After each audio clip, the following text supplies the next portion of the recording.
Elder John Henry Smith of the Quorum of the Apostles addressed the conference. He expressed regret that he had been unable to be present on the day previous, and thus be enabled to drink more fully into the spirit of the instructions imparted and of the speakers. He had no fears in regard to the advancement of the cause of the gospel. If he had ever entertained any fears in that direction, it had not been on account of the action of outside opponents.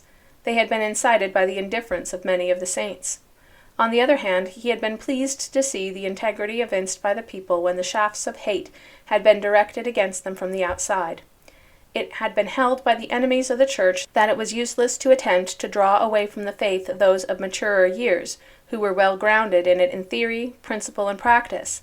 Therefore, the chief assaults to break the ranks must be upon the young, whose judgment is not yet developed. For this purpose, schools and other institutions had been established in the midst of this community, to undermine the religious structure reared, under the blessing of God, by the Latter-day Saints.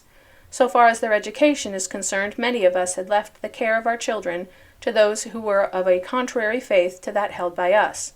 On this account some inroads had been made among the youth of Zion. Heretofore we had relied on the retention of our children in the faith of the gospel too much upon what training could be given them at home, and had not even directed a commensurate degree of attention to that. Thus have those who are arrayed against us had opportunities of making breaches in the ranks of the young. Yet the harvest that would be reaped by those who sought the destruction of the work of God would be very limited.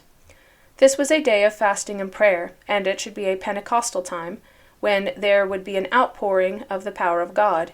In the fast meetings, the young as well as the aged could assemble and obtain testimonies of the truth, line upon line, and precept upon precept, until all doubting would be removed. He could reiterate the statements of one of the previous speakers regarding the increased interest in the fast meetings and the concomitant duties connected with them. Many had by that means witnessed the exercise and manifestations of the spiritual gifts of the gospel that they had never before held. The speaker felt that the people were improving, but there was still room for much great advancement.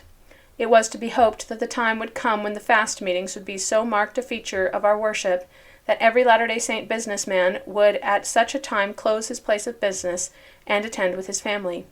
The work of God had come to stay and to move forward and to root out iniquity in every place. It could not be overthrown. The speaker here bore a strong personal testimony to the divine origin of the church.